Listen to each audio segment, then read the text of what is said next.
A 2,000-year-old scroll from the Roman town of Herculaneum has been digitally unwrapped. The document was badly burnt by the volcanic eruption of Mount Vesuvius in 79 AD.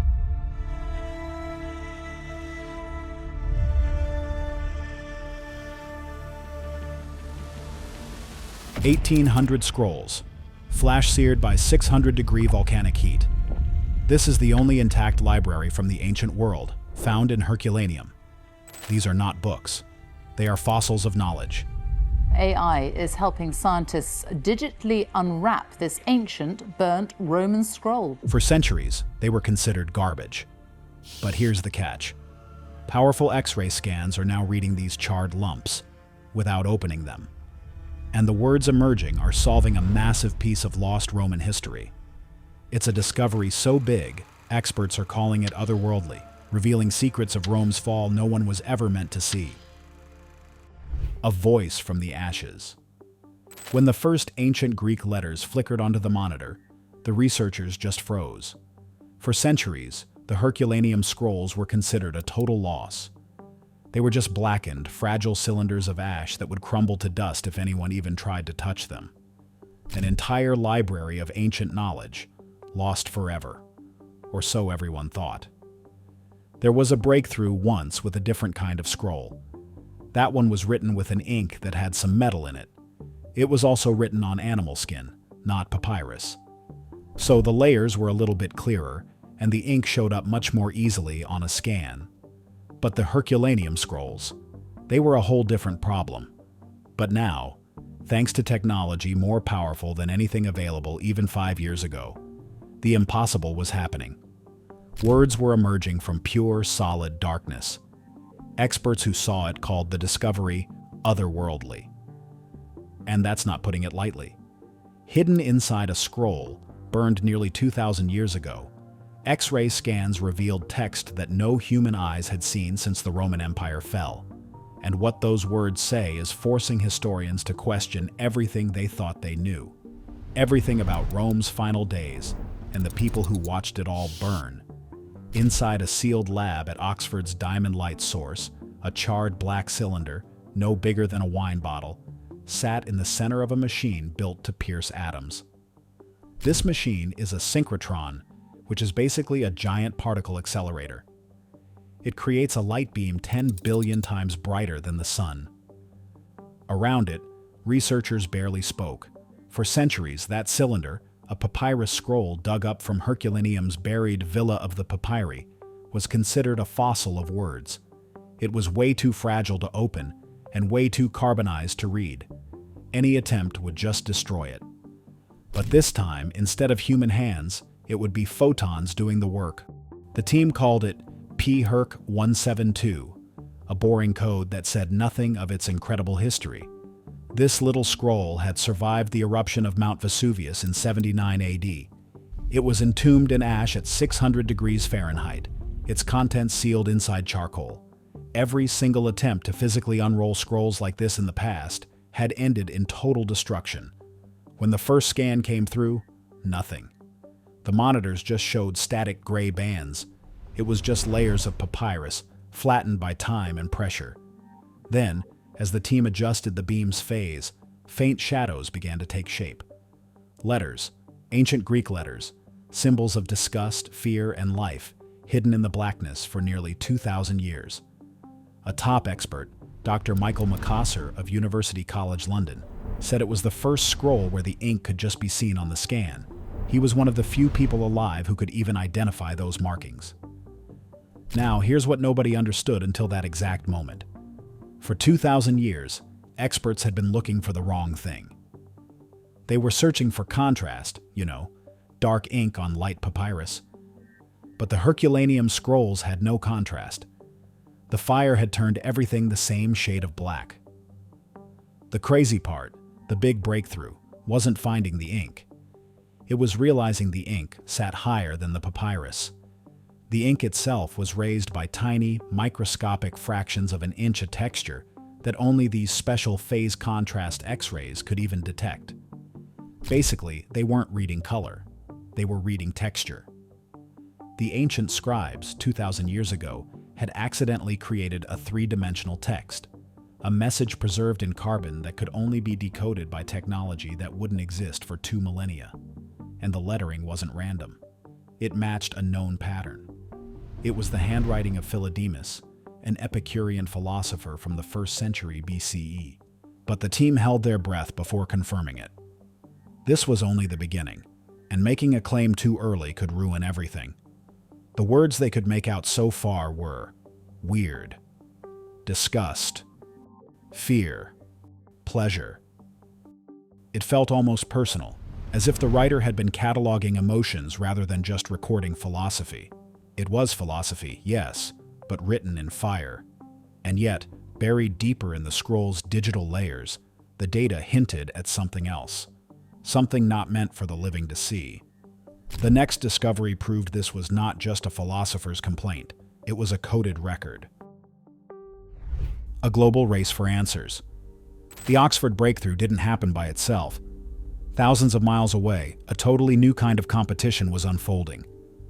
This one didn't use shovels or brushes. It used algorithms and artificial intelligence. It was called the Vesuvius Challenge. A global race launched in 2023 to do what centuries of scholarship had failed to do: read the unreadable.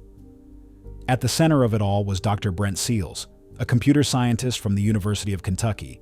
He described his mission as teaching machines to see through time. His team had spent years developing techniques to virtually unwrap these scrolls without ever physically unrolling them. They did this by layering X-ray scans and training an AI to trace the faint letters on the inner crushed spirals. Every dataset just looked like chaos. It was like waves of crushed papyrus, twisted together like smoke. But Seales believed there was order hiding inside all that noise. Then, in late 2024, 3 students from different continents did something no classical scholar had managed in 2,000 years. Using deep learning algorithms, they detected over 2,000 ancient Greek letters inside one of the unopened scrolls. We're not talking fragments or guesses, we're talking complete, readable text. They won the Vesuvius Challenge's $700,000 grand prize. But more importantly, they proved that the scrolls could talk. A scroll expert, Michael Macassar, said all this technological progress has happened in just the last 3 to 5 years. On the timescales of ancient history, that's just unbelievable. The words that emerged weren't random either. Bios, phobos, hedon, life, fear, pleasure, wait. Those were the same themes, the same emotional language found in the other scroll thousands of miles away in Oxford. The AI flagged it immediately. These scrolls were connected. This changes everything. It means someone had deliberately grouped these texts together. They were storing reflections on human nature right alongside records of human destruction. And yet, the algorithms noticed something else. A pattern in the spacing, the rhythm of the writing, even the pressure of the strokes. It was as though someone had structured the text to hide something deeper, something meant only for readers far in the future. What emerged from these findings was that the charred Herculaneum scroll is more than just text. It has intent.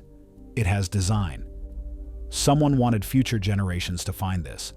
The name appeared faintly at first, a pattern of Greek letters, half swallowed by digital static. But when the data was reconstructed and virtually unrolled, the X-ray scans made it clear. Philodemus. The signature belonged to one of ancient times' most mysterious thinkers, an Epicurean philosopher who lived in the 1st century BCE. This was a man who taught that pleasure, not wild partying, but peace and calm, was the foundation of a good life. His words had been silent for nearly 2 millennia. Now, through a beam of light and lines of code, he was speaking again.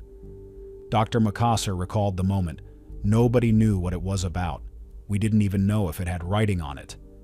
The text identified within the charred Herculaneum scroll matched the first volume of On Vices. This was a 10-book exploration of human flaws. Things like greed, arrogance, flattery, and disgust. To Philodemus, a vice wasn't a sin. It was an imbalance, a distortion of human nature. He wrote about self-control, friendship, and the dangers of excess. And he was writing this in an empire that worshipped both wealth and power. What most people don't realize is that this was not just philosophy. This was psychology, centuries ahead of its time. Every emotion described, greed, arrogance, flattery, disgust, echoed the moral collapse of the Rome surrounding him. The words disgust and fear, visible on the X-ray images, struck modern researchers as eerily modern. They weren't detached or theoretical. They were deep and real. Human, and yet the tone unnerved them. These weren't the words of someone writing for an audience. They read like the words of someone who knew they were already finished, like they were not humans bound by time. The text read like a warning. But here's the real mystery. Why was this exploration of moral decay preserved in a private library? And not just any library. This one belonged to Lucius Calpurnius Piso. Who was Piso? The father-in-law of Julius Caesar. Why did these sensitive ideas sit hidden alongside luxurious scrolls in the same villa that entertained the most powerful family in the Republic? Scholars began to suspect the Villa of the Papyri was more than just a home. It was a storage place for political, philosophical, and dangerous knowledge. The author was writing in a world that was already fracturing, a world where knowledge could be used as both wisdom and a weapon. And as scientists decoded more fragments, another voice began to surface from the ashes. This one wasn't concerned with human weakness. It was concerned with history itself. The scrolls were not purely philosophical. They contained a text so politically charged, it had been buried with the empire, an archive of collapse. The next scroll didn't talk about emotions or virtue. It talked about war. When researchers fed the new scans through their reconstruction software, they expected more of Philodemus, maybe another piece from his moral writings. Instead, what appeared on their screens were unfamiliar Latin sequences, not Greek. The words bellorum civilium, of the civil wars, repeated through the data, they were woven into what looked like an eyewitness account of political unrest. At first, scholars thought it must be a copyist's note, or a later edition. But here's the catch. The ink composition and the script style matched the period of the late Republic. Then came the signature, Seneca. This revelation sent a shock through the academic world. We're not talking about the famous Seneca, the one who advised Emperor Nero. This was his father, Seneca the Elder.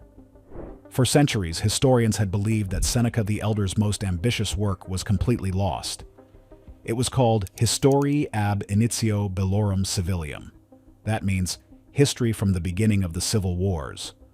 Only scattered references to it survived. These clues suggested it once chronicled the violent, bloody transition from the Roman Republic to the Roman Empire. Now, the X-ray scans of a charred Herculaneum scroll had just unearthed fragments of it, and it was hidden within the same villa that preserved Philodemus's ethics. This was not a coincidence. This was a pattern. Think about the timing Seneca the Elder lived through the civil wars. He witnessed the Republic's collapse, and he wrote it all down. But his history vanished from the historical record completely. Not a single complete copy survived anywhere in the Roman world. That level of erasure doesn't just happen by accident. Histories get lost through neglect or fire, but they get erased through intention. This text was dangerous, yet somehow, one copy survived. It was hidden in the private library of Caesar's father-in-law, in a villa that would be buried by a volcano before anyone could remove it. If Vesuvius hadn't erupted, this text might have been found and deliberately destroyed. The pace of discovery is ramping up very quickly. Dr. Makassar said, "Everything we're getting from the Herculaneum library is new to us." As the AI began to piece together the fractured lines, a picture emerged. A detailed commentary on Rome's descent into chaos, written by a man who had seen it with his own eyes. The passages described not myths or philosophy, but strategy, betrayal, and blood. Names appeared: generals, senators, conspirators. Some of them were unknown in any surviving text. To historians, this was unthinkable. Lost histories don't just reappear 2,000 years later on a computer scan. And yet here they were, coherent, datable, and verified. The charred papyrus had outlasted the empire it described. What X-ray scans reveal about the charred Herculaneum scroll isn't just the recovery of text, It's the recovery of perspective. Voices that official history had silenced. If Philodemus recorded how humans behave when they lose their moral compass, Seneca the Elder was documenting what happens when nations do. Both men, working under the same roof, had captured Rome's collapse from opposite sides of the human condition. One philosophical, one historical. And that overlap, that's the core of the mystery. The Villa of the Papyri wasn't just any Roman estate. It belonged to Lucius Calpurnius Piso, father-in-law of Julius Caesar. This man was at the dead center of Rome's most dangerous political moment.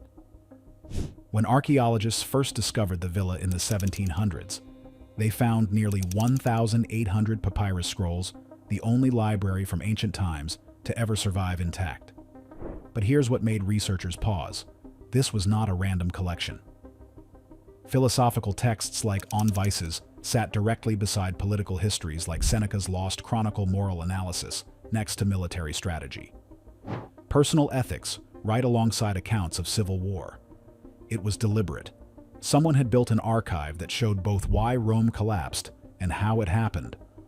The lost Roman history was hidden in these pages on purpose. The eruption of Mount Vesuvius in 79 AD turned the villa into a tomb. A 600-degree blast of superheated gas swept through the halls. It instantly carbonized everything organic.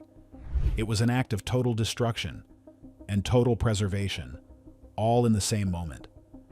For centuries, those charred cylinders mocked every attempt at translation. They looked like stones, not books. And yet, they held the memory of a civilization. Now, the pattern becomes crystal clear. Piso wasn't just collecting philosophy for fun, he was documenting the Republic's implosion in real time. Think about it. His son-in-law, Caesar, was reshaping Rome through pure force. His library, meanwhile, was capturing the moral decay that made it all possible, philosophy as evidence, history as confession. Was this library meant to be a warning, or was it proof of what really happened, preserved for a future that might ask the right questions? Today, more than half of the villa site remains buried under tons of volcanic debris. Ground-penetrating surveys show chambers still sealed rooms untouched since the day Vesuvius erupted. And it's there, in those unopened depths, that researchers believe the next scans could reveal something even more extraordinary. This discovery isn't just about what the scrolls say, but where they were found. This villa didn't just witness the fall of Rome's moral order. It contained the evidence of it. The scrolls didn't just survive, they resisted. The proof wasn't just in the text, it was in the ash itself. A message in the ink. At first, the scans seemed to reveal only text, ancient ink recovered from darkness. But as the algorithms got smarter, new data began to surface between the letters themselves. There were patterns, invisible signatures hidden in the material structure of the scrolls. By comparing multiple Herculaneum papyri, including P. Herc 172, researchers noticed variations, tiny differences, so slight they could only be measured in microns. Phase contrast X-rays exposed differences in handwriting, stroke depth, angle. These details were subtle enough to identify the work of multiple, different scribes.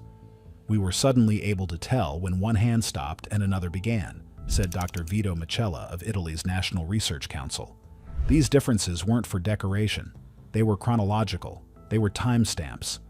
Some scrolls could now be dated to between 75 and 50 BCE, decades before other scrolls in the same archive.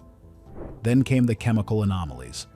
Advanced imaging picked up traces of metallic elements, tiny bits of lead in the ink of certain scrolls, but not others.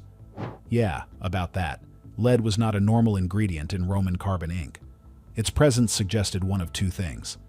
Either it was a special recipe for high-status manuscripts, or it was an intentional method to make specific texts stand out under light. A way of highlighting a message. When scientists fed all these measurements, handwriting, dates, leaded ink, into AI clustering models, the results were startling. Scrolls containing Philodemus's moral writings grouped together with fragments of political commentary and historical narrative. The software had unintentionally mapped a network. It showed philosophers, historians, and copists all working under the same boss.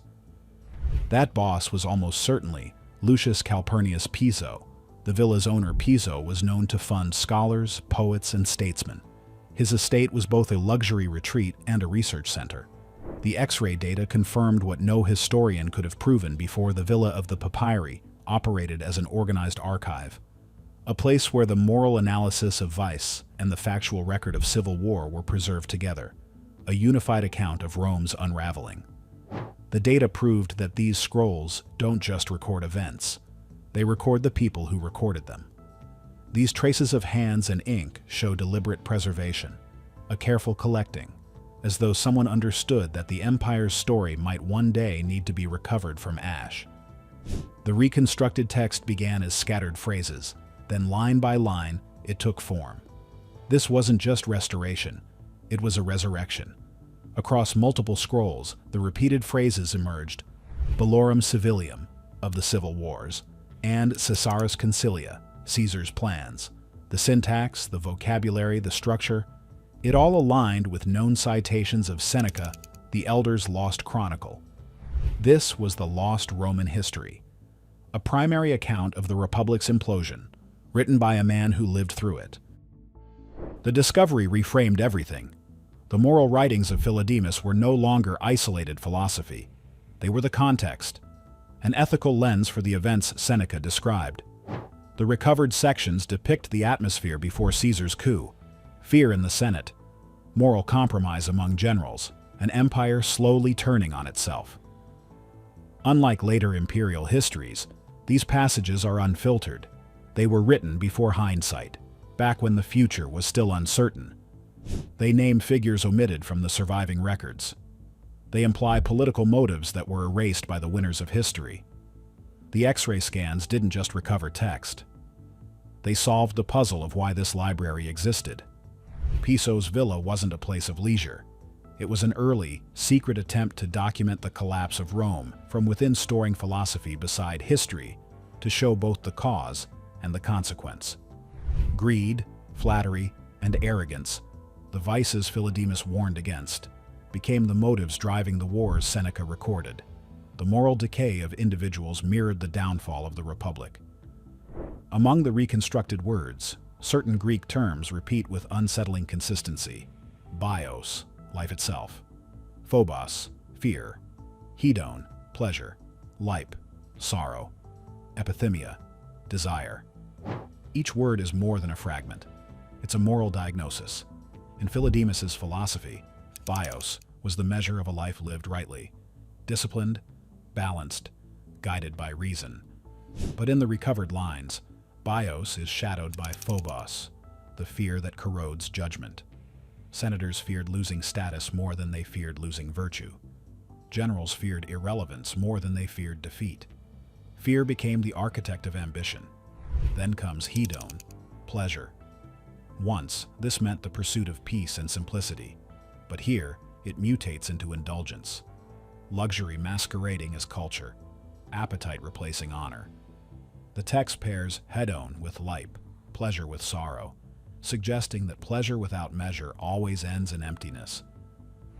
The Romans, Philodemus implies, were not undone by poverty or war, but by the hunger to feel something, anything, beyond fear.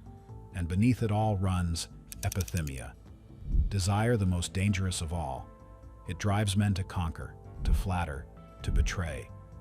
So what do you think? Are we repeating the same mistakes the Romans made? Let us know in the comments below.